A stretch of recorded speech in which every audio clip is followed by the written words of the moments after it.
You're listening to Southern Fried Sports with Travis Reier on Tide 100.9 in Tuscaloosa. Uptown Square Media Station. WTUG HD2 Northport. And W265CG Tuscaloosa. Tide 100.9 and streaming on the Tide 100.9 app. This is Southern Fried Sports with Bama Online senior analyst Travis Reier on your home for Alabama sports. Tide 100.9 and streaming on the Tide 100.9 app.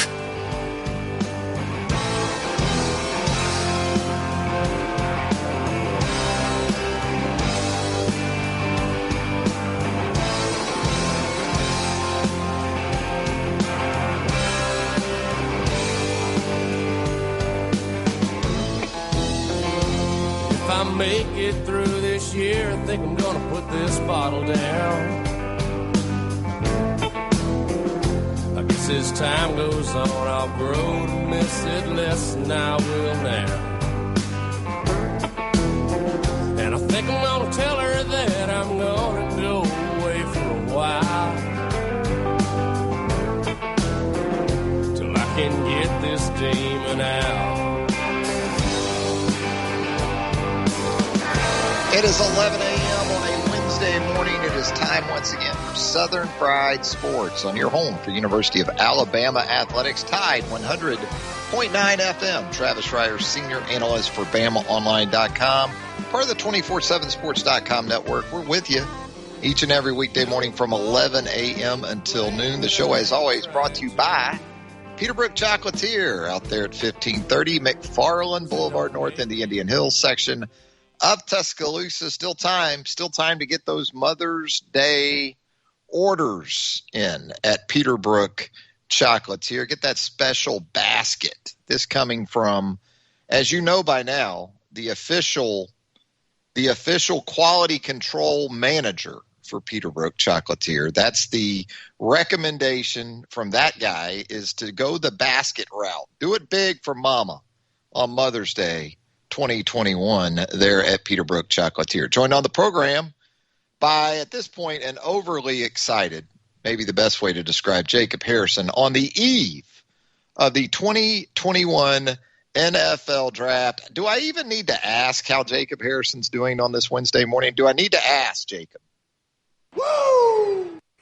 Yeah, I mean, Ric Flair can sum it up a little bit. I do got to say, I mean, if the NFL Draft is a 3-day holiday, then what do we get on NFL Draft Eve? I feel like I need some Christmas Eve vibes today instead of to just sit here and wait for the next 24 hours to go by. Yeah, maybe just maybe they should do it where on Draft Eve you get to actually make like a 7th round pick. Do the 7th round on Draft Eve, kind of like Christmas Eve when you were a kid and you got to open that one gift. And if you had ranked your gifts in sort of order of the NFL draft, rounds 1 through 7, most times that gift that your folks would let you open on Christmas Eve, it was the equivalent of a late round pick, right? I mean, it wasn't going to be the centerpiece gift for you. You weren't going to open that one on Christmas Eve. I remember opening gifts on Christmas Eve and it being pajamas, long johns, socks. One year I think it was a sleeping bag, so we could sleep in the sleeping bags on Christmas Eve. Maybe consider that, Jacob. Maybe make the 7th round. Kind of like your first 4 games in the NCAA tournament. Have your lowest seeds play, some of your lowest seeds anyway, and maybe have a low round pick, a random round, maybe say the 6th round, something like that. What do you think, Jacob? I think the logistics might need some thinning out, but yeah, it's kind of hard to project your rounds that way, right? Right. Well, if we're going to go ahead and pick 6th rounders, how do we know what we had picked beforehand? Yeah, I guess maybe. It was just a thought anyway. Hey, the Alabama baseball team did it big last night over in Birmingham to the tune of a 9-3 win over the UAB Blazers. Alabama now 25-15 overall. Got Missouri coming to the Joe this weekend, return to SEC action. Very productive night at the Dish for the Alabama baseball team. How many doubles can you hit in one game? 1, 2, 3, 4, It looks like 6 doubles last night for the Alabama Crimson Tide. Caden Rose with a double and a home run. So nice offensive performance. Alabama obviously needed it after that Sunday up there in Lexington, Kentucky. And again, need to take care of some business at home at the Joe with the Tigers in Tuscaloosa this weekend. 205-342-9904. That is the Peterbrook Chocolatier studio line. If you'd like to jump on board with us on a Wednesday, you are more than welcome to do so. Starting to feel like summer already. A little summery, the weather around the southeastern region of the United States. So we get ready for that. I've already played more golf in the last 2 weeks than I've probably played in the last 3 years prior to the previous 2 weeks. A lot of golf for me. Might do it again on this Wednesday afternoon. The Chocolate Lady now. Now I've got the Chocolate Lady fired up about getting the sticks out and maybe going around and playing 9 holes. As I've said before, I'm a ceremonial golfer at this point. I'm a 9-holer for the most part. Much more than 9 holes. I don't get all that excited about, but this weather, man, this weather's making us get out and do some things we typically wouldn't otherwise. We're also going to obviously continue to talk about the NFL draft on the program today. Jacob, I'm at the point where I just tell people to turn the tape back on. It seems like we were in turn the tape on season back in the early stages of the draft process. Then we get into pro days, then we get into measurables, then we get into medicals, all the data, all the stuff. And I think that's where we're at. We're certainly at that point with Devontae Smith. I mean, we're still talking about 165 pounds with Devontae Smith. You know what? That's what he's been the last 3 or 4 years. And I saw John Ledyard, who, for my money, does as good a job in draft analyst work as anybody out there. You don't see John on ESPN. You don't see John on the NFL Network.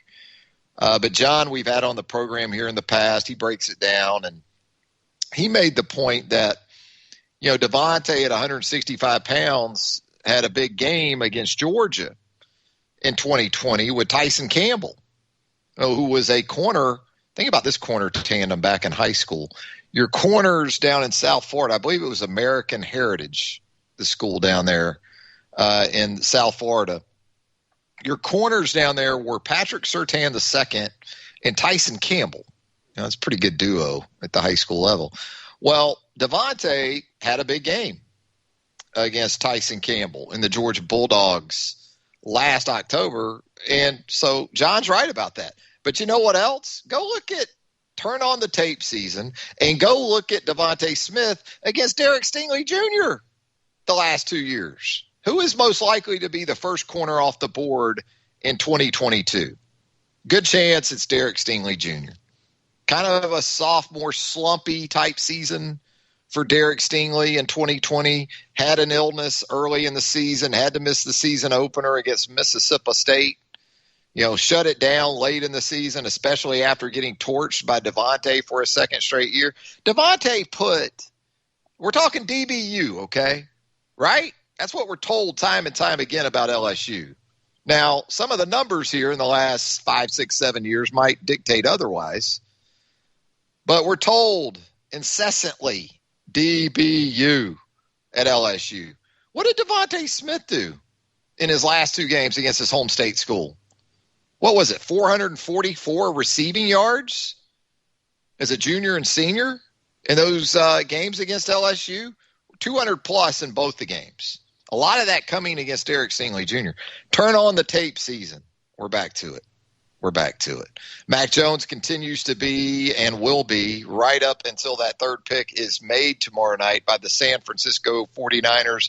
A major part of the storyline going into the draft there in Cleveland, Ohio. And another sort of, I wouldn't say that Jordan Reed is totally under the radar as a draft analyst, but we like Jordan too. Jordan Reed at the draftnetwork.com.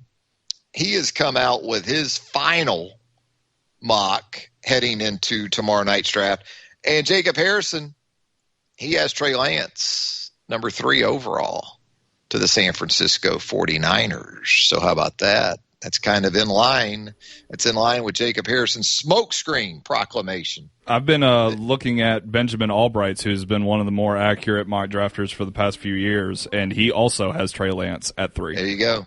There you go. It's starting to swing towards Jacob Harrison as we get down the stretch here. Now, Jacob, you're a mockster as well. Have you issued your final cut as we head into the draft with your mock for 2021? The picks are in. The analysis part of the writing the mock has not been completed. It will be done shortly after the show. Now, will there be like a white smoke there at the Tide 100.9 studios when that is finalized? Kind of like the Vatican, when we have a new pope. Will there be a billowing of white smoke when you finalize that mock there over there off Skyland? I'm sure somebody will be celebrating. It might only be me, though. I think everybody else would just be ready for me to shut up about it. Yeah. Somebody will at least vape, when you finish that. When you finished that mock. So am I assuming, I don't want to give it all away here if you haven't authored or issued the final release here, so am I assuming correctly that you too will have Trey Lance there at number 3? I had already determined this one and even said it on Monday. There was no taking Justin Fields out of the 3rd overall pick. It's the stake bet I've got with Gary. It's the one I've been saying the whole time. You're committed. I'm not going to be shocked if it's any of the 3, to be honest. But I think it should be Justin Fields. So here, Jordan Reed of the DraftNetwork.com, he has Trey Lance 3 to the 49ers. He has Justin Fields 4 to the Falcons. I don't know if you're the Falcons.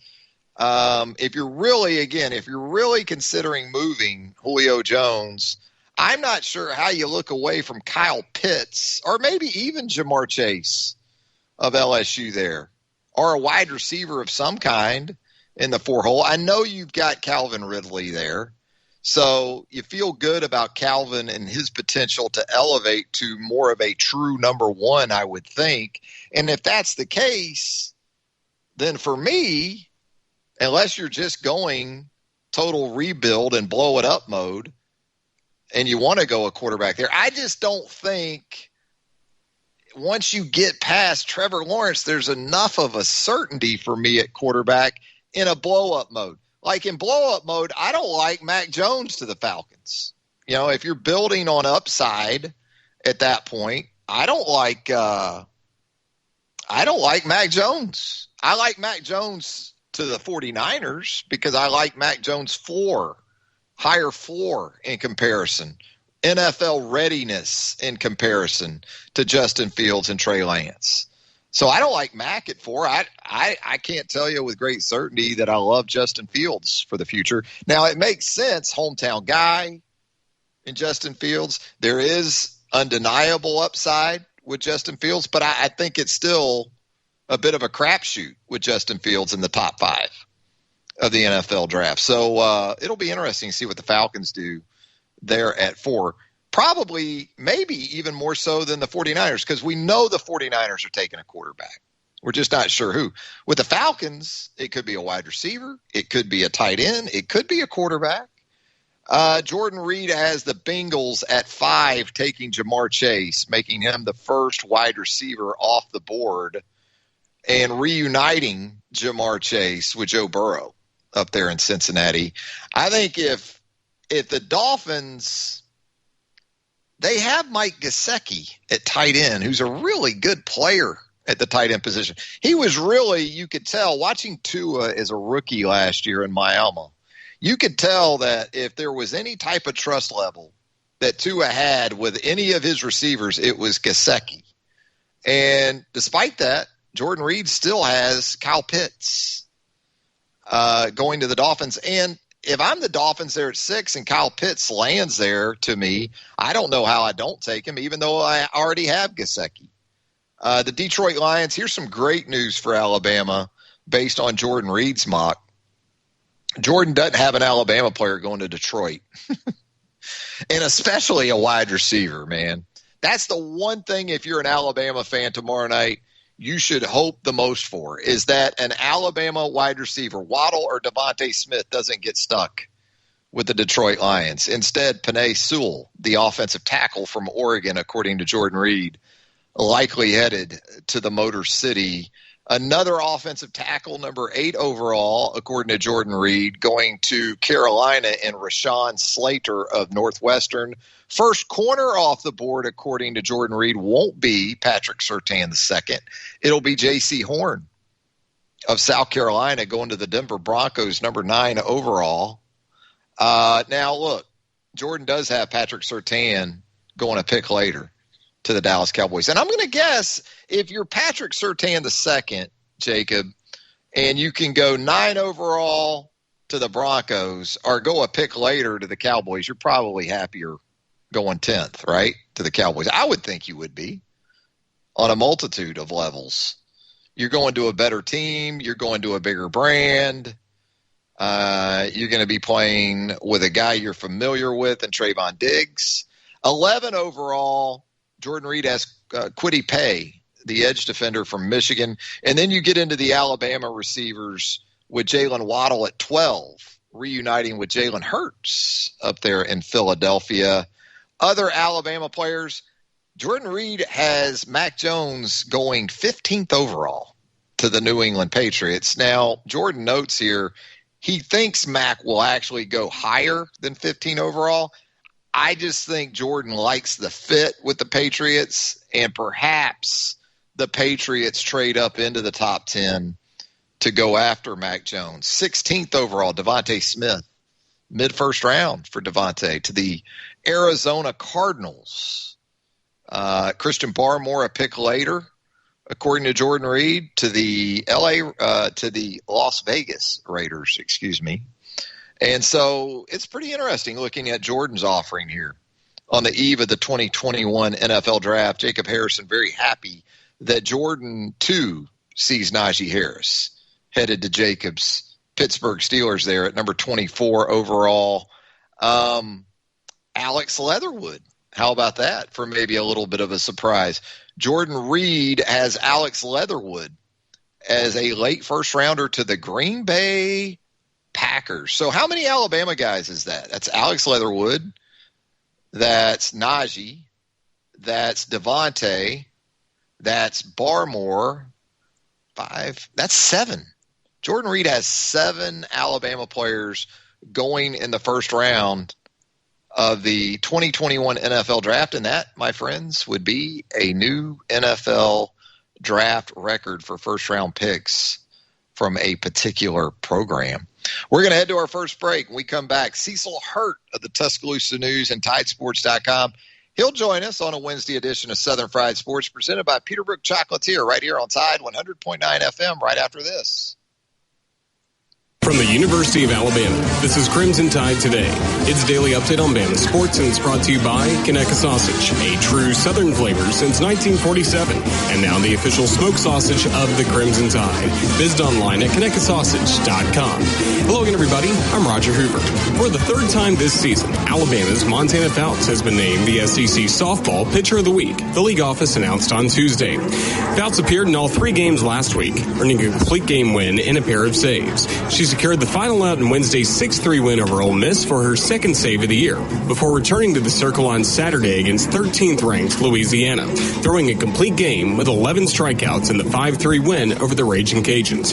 It marked her 6th straight start with 10 or more strikeouts, all of which have come against ranked opponents. She closed out Sunday's 5-1 win against Louisiana with a 3-inning save, giving up a hit to the first batter she faced before retiring the next 9 straight, including 4 strikeouts. I'll have more in a moment. Our newest partner on the Crimson Tide Sports Network is already an Alabama favorite. Conecuh Sausage is now the official smoked sausage of the Crimson Tide. Conecuh's tradition of making the finest hickory smoked sausage hasn't changed in over 70 years. Always great for breakfast, and now a tailgate grilling tradition. Conecuh Sausage, made in Evergreen, Alabama, and a true Southern flavor since 1947, and now the official smoked sausage of the Crimson Crimson Tide. Alabama Track and Field's Tamara Clark secured National Athlete of the Week and SEC Women's Runner of the Week honors, announced on Tuesday. Clark snags the weekly honors after a record-breaking performance at the LSU Alumni Gold last weekend. Clark ran a personal record of 10.96 in the 100 meters at the LSU Alumni Gold meet, winning the race in school record time. And that's your Bama update. Crimson Tide Today brought to you by Conecuh Sausage. Crimson Tide Today is a production of the Crimson Tide Sports Network. Tide 100.9 Tuscaloosa weather. A warm afternoon with a partially sunny sky, the high 84. For tonight, mostly fair with a low at 66. Tomorrow, clouds gradually increasing during the day. We'll have a chance of showers and thunderstorms by tomorrow night, the high at 83. I'm James Spann on the ABC 3340 Weather Center on Tide 100.9. It's 78 degrees in Tuscaloosa. Tide 100.9. For more coverage of Alabama football, visit us at Tide100.9.com or download the free Tide 100.9 app. The Crimson Tide will not be denied.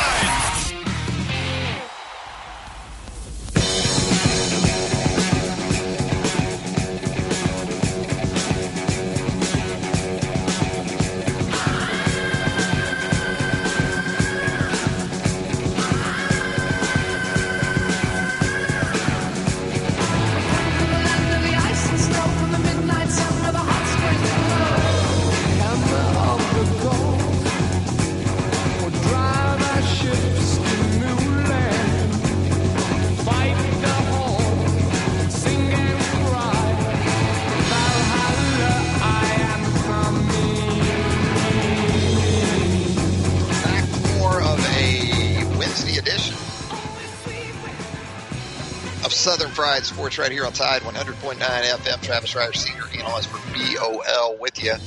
Weekday mornings from 11 a.m. until noon. It's that time on Wednesdays. We like to head to the Peterbrook Chocolatier studio line, check in with Cecil Hurt, of course, of the Tuscaloosa News and TideSports.com. And Cecil, as we bring you on here, we've had the discussion in the past relative to the dynastic run of the Miami Hurricanes from really, I guess, 83 into the early aughts.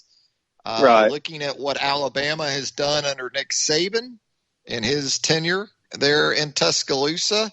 And I see where, from an NFL draft perspective, you've updated us on kind of where that tally stands between, say, the 2001 Miami team and that 2017 roster that Alabama assembled.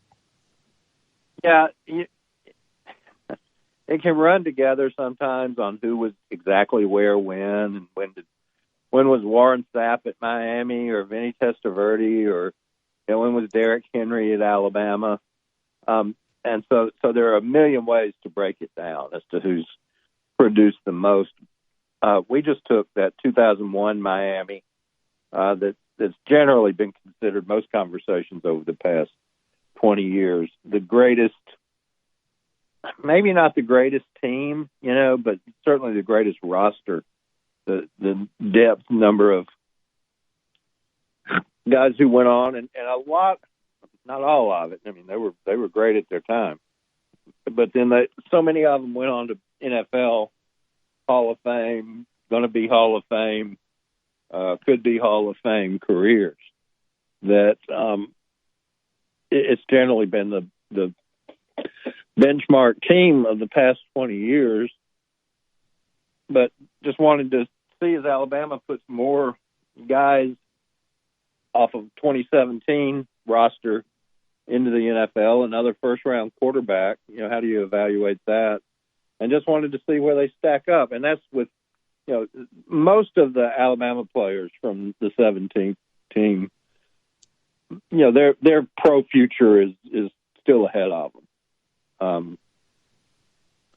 Obviously, Minka is been a success, high hopes for Quentin Williams. But we're talking about Devontae, Najee, those guys. It's all in front of them. So it's not an evaluation that's complete, but I thought it was, first of all, it was good nostalgia just to go back over that 2001 Miami team, and they seem to have even at positions where they weren't just that. I mean, the secondary's insane. I mean, the secondary off that team is nuts. But they'd have one guy or two guys, Vilma at linebacker, Will Fork at nose tackle, Bryant McKinney. So a lot of really talented guys. Now, the other thing that's going to come if one or let's say two of Alabama's quarterbacks, and you're talking about Jalen was on the 2017 team, so you're talking about two of Jalen and Mac. If one or maybe two of those guys wins the Super Bowl, wins an MVP, becomes a really established starter, then they're going to be ahead of Dorsey. They're going to have eclipsed what he did, which was pretty pedestrian in terms of NFL career. Now he's it's not a knock on him. I think he's the quarterback coach for Buffalo now. So, but it's an interesting comparison. People who saw 2001 Miami realize what a great roster was. The one other thing, 2001 was the peak, and by 2004, Miami was still, they weren't putting a roster like that out on the field. Whereas Alabama, you go from 2015 to 2000, what may be in 2019, and they may not have hit a peak yet. So a lot of fascinating stuff to watch, but wanted to at least approach it based on this year, as much on Alabama's having the third quarterback drafted as anything else. Yeah, Butch Davis back around that time, you could maybe make the argument he took a step down in personnel to go to Cleveland, right? They would have probably since I guess Dorsey ended up playing a little bit in Cleveland anyway. I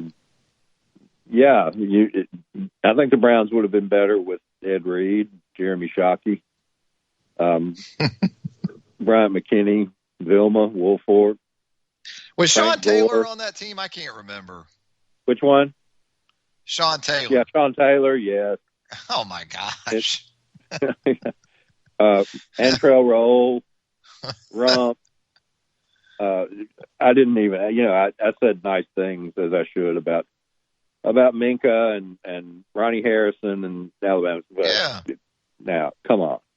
There's no, Ed Reed and crazy. Sean Taylor and the guys. Mm-mm. That's amazing. Not going to compare to that group. Hey, Cecil, in terms of value on the recruiting trail, what do these next 3 days, how do they stack up in terms of what this program benefits from throughout a football season with an emphasis on championship time and the college football playoff? In your opinion, again, the impact that tomorrow night especially makes on recruits out there, is there a way to sort of rank the different sort of mile markers throughout a calendar year when you're in the recruiting business like Nick Saban is, and as far as impact that it has on recruits? I think you'll see some of that. And Alabama's at the top of that list, and I think they're pretty shrewd about their marketing. You will certainly hear first guy that gets picked from Alabama in the first round, that extends their years with a first round draft choice well beyond anybody else's. I think they've done a good job, for instance, of targeting specific position groups. I know if you talk to the Brockmeyers, that their decision between Alabama and Texas, a good part of it was that Alabama's been putting offensive linemen in the league steadily, right on every year. Alex Leatherwood this year, and Landon Dickerson, and yeah, if you're a national offensive line recruit, they're gonna target that. They're gonna and they, Alex and Landon are both going to be right on the cusp, probably, of being in tomorrow night. And if one of them goes in the first, you'll see that on their social media. You'll see that on their Twitter, and I'll guarantee you'll see the recruits, the top offensive line recruits, get a text message, or a phone call from Nick Saban. So pretty good week and a half or so, I guess, Cecil, when you can tweet out the national championship rings and then have the NFL draft right there with that. Yeah, that's this is and it's just amazing to think that Nick Saban's first group, the inherited group, didn't have a draft choice, didn't have a guy. Now that they had some future, Andre was going to be a first rounder and so forth, but didn't that specific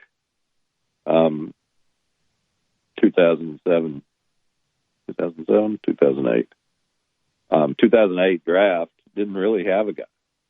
Yeah, zero in that 2008 draft. Zero. So think about that and how they built that and changed that. And so much of it now, the recruits almost know it in their DNA. You just know that Alabama puts a lot of guys in. And I was fascinated, Travis, just for us older. People look at the SEC and they'll look. At some point this weekend, the SEC will tweet out that this is the 13th, 14th consecutive year that they've had the most draft choices.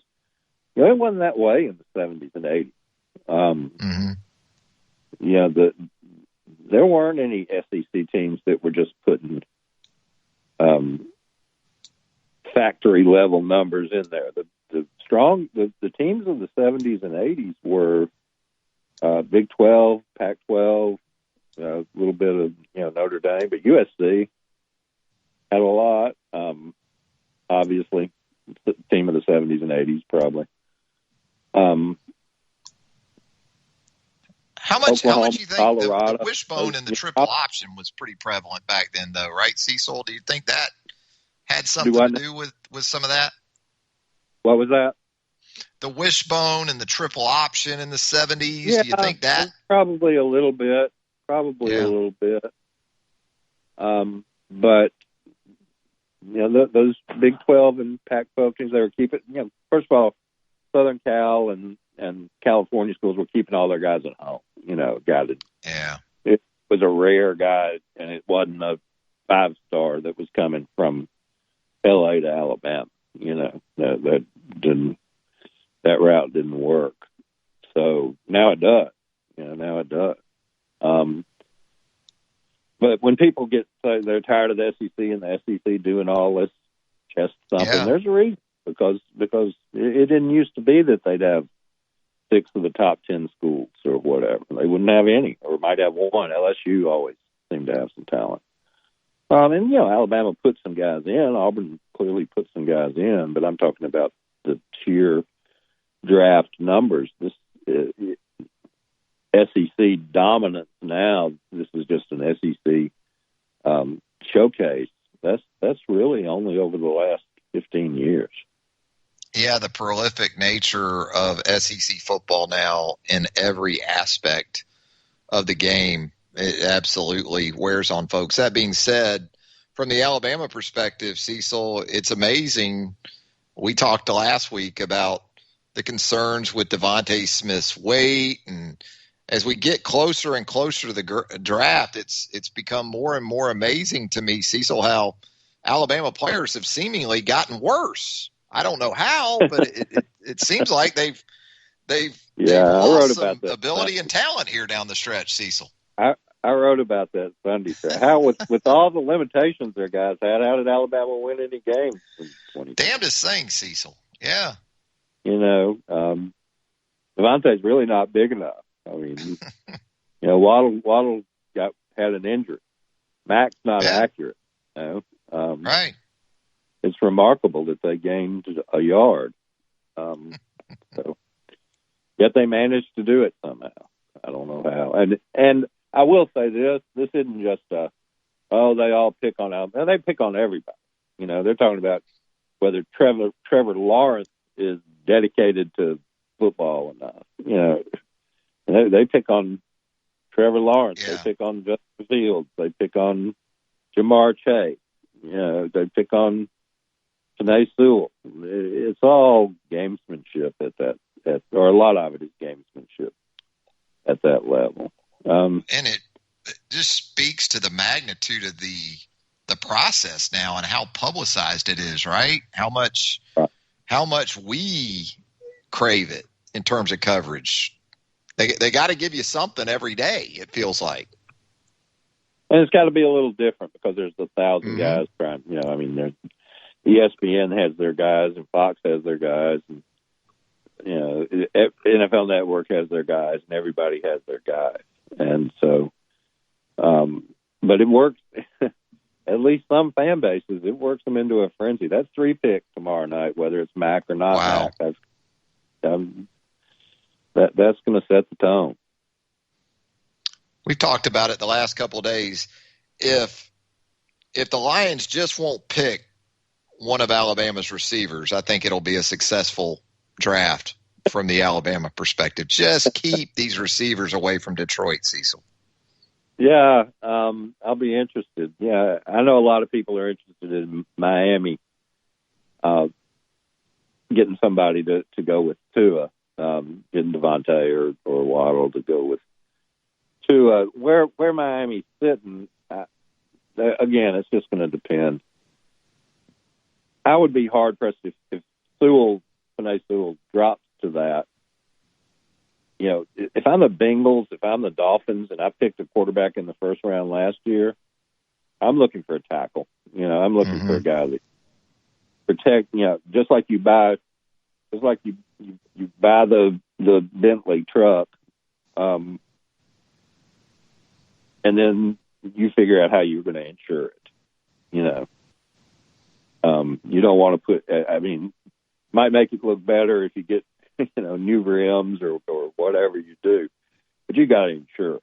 And so the teams that took those guys highly last year, whether it's Cincinnati, whether it's Miami, you got to I mean, yes, it's important. It would help Tua. I haven't seen the Dolphins last year. It would help Tua.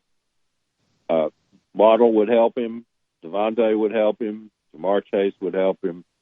But I'm a little bit more of an insurance guy. Make him safe. 6 first-rounders for Miami in 2004, and I was referring to a particular mock draft in the first segment of today's program that had 7 Alabama players tomorrow night, included Alex Leatherwood in the first round, late to the Green Bay Packers, to go along with the 6 others that we've heard as prime candidates for first-round status. Where do you sit on that, Cecil? What are you kind of envisioning maybe for tomorrow night? If I put the total, the over-under at 5.5 for Alabama first-rounders on Thursday night, would you go over or under that? 5 or 6. Let me think. I think both receivers will go. I can't see that far. Both receivers, Mac, Surtain, that's 4. I think sure. Mac will go. Surtain's probably the surest pick on the board in terms of this is what he is, this is what he can do. You know, he's a plug-in NFL corner.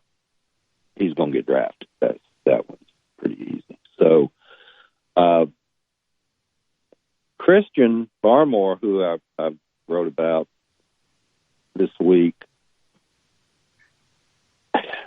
he might really be a case of the right dude at the right position at the right time, because I could certainly see a lot of benefits for Christian coming back in terms of maturity, technique, so forth. But if there's not any other pass rushing interior guys out there, then you're going to be the first one taken. Why would you come back? I couldn't advise him to come back. The one thing I'll say is I think the NFL team that takes him will need to be patient, and you're hearing some of that. So, and that it's so hard in that 20 to, let's say, early second, 20 to 36. Somewhere in there, I think you'll see Leatherwood, Landon, Barmore, although he could go a little higher because of what we're talking about. Najee. And those four are going to make the difference because I think the other four are pretty secure. So, 7's possible. I'd probably take 6. I'd probably take 6, feeling like I had 4 in the hand. Yeah, and 2 wild cards. I was going to hit 2 out of those others. I think Najee at this point is a pretty safe guy as a 5th.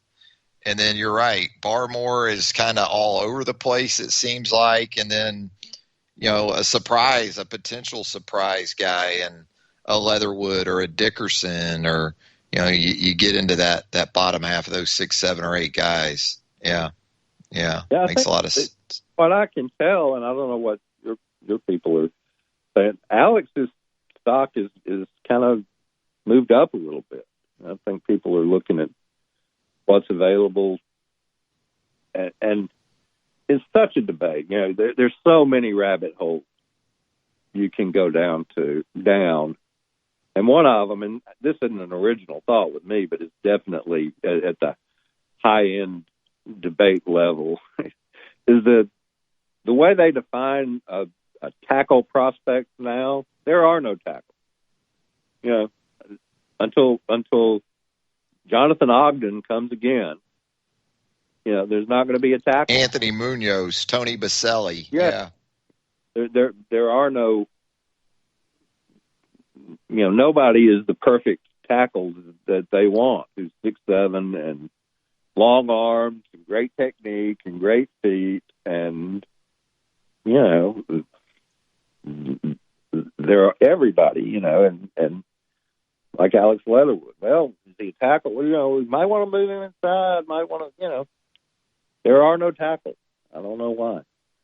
Well, James Carpenter in that 2011 draft, he was drafted late first by the Seahawks as a tackle, ended up moving inside to guard, but he's played 10 years now in the NFL. I'd say that's validation as a first-round pick. If you play 10 years in the National Football League as a late first-round pick, I think you justified your place as a first-rounder. If that's what happens with Alex, then I can see a very similar scenario for Alex Leatherwood.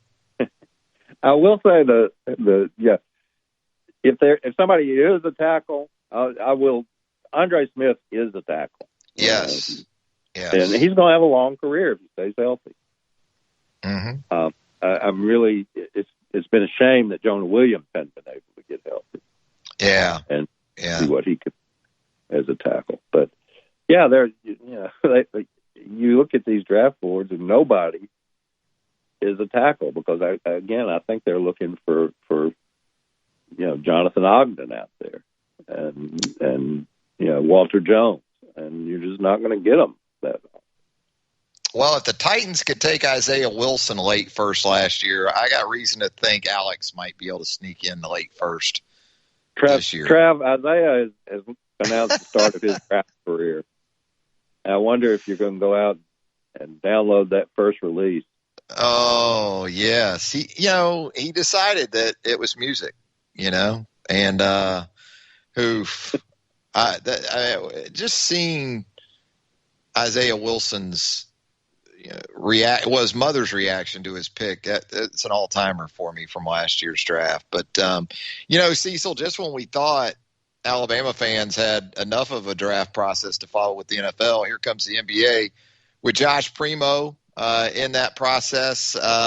You hearing anything early in relation to Josh and kind of where he stands maybe in the eyes of the NBA? I did see where Josh Giddey the 18-year-old out of Australia, declared for the NBA draft yesterday. Maybe that's beneficial to Alabama and its hopes of getting Primo back, because Giddey is a pretty highly regarded wing guard type in himself. What do you think with Primo? It's still early, I know, but Josh, what's kind of next in that process? It's funny how you talked about how young Kyra was, and Primo. I think Primo's birthday, if Primo had been born a couple of weeks later, he wouldn't even be eligible for this draft. So he wouldn't be 18 at the deadline date. So I think he'll go through the process, and he has an agent. You never know what they hear or what they're convinced is going to happen. I think it would take a first-round guarantee from somebody, a legitimate first-round guarantee from a club, not from, the guy down the street who said, hey, you're a first-rounder, for Josh not to come back for one more year. So it's nothing is 100% in those situations. I wouldn't say that Shaq is 100%. Just people hear what they want to hear sometimes. I mean, I would expect, since you're offering it in wagering draft propositions, I would expect them both to be back. But, that you go through the process to see what happens. And I do think that the success that Herb and John Petty had coming back, I do think that sets an example for kids. Well, Cecil, as always, we appreciate the time on the program. Always great stuff there, as we've come to expect throughout the years at Tuscaloosa News and TideSports.com. Enjoy that draft. I know you'll be just fixated on those 7 rounds. You'll be in it for all 7 rounds, right, Cecil? I may miss a round on Saturday, but I will watch. I will watch Kentucky Derby. Yeah, I need your pick, because the daughter's going up there, and I got to get down on one. Give me a winner. I need a winner. I'm just betting a winner.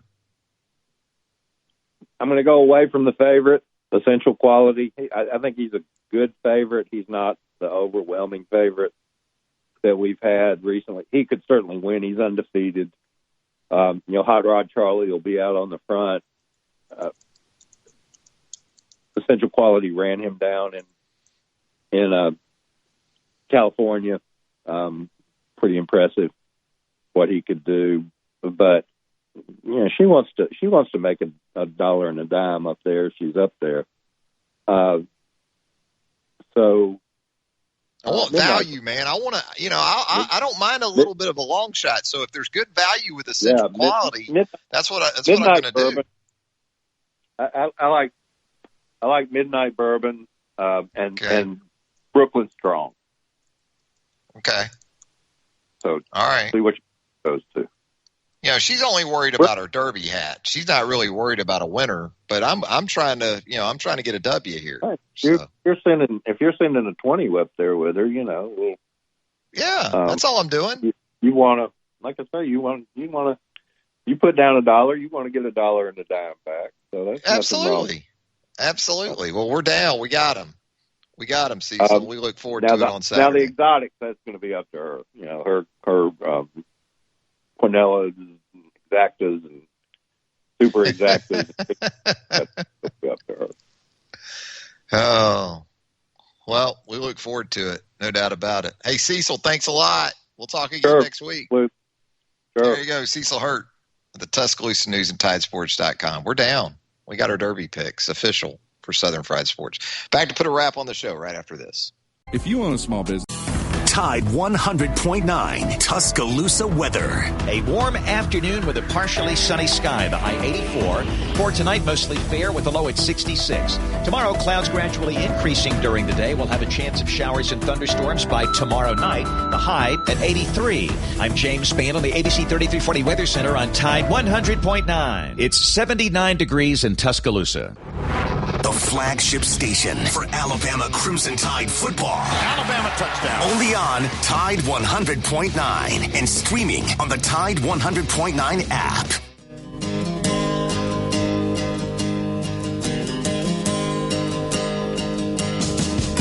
Back to put a wrap on a Wednesday edition of Southern Fried Sports.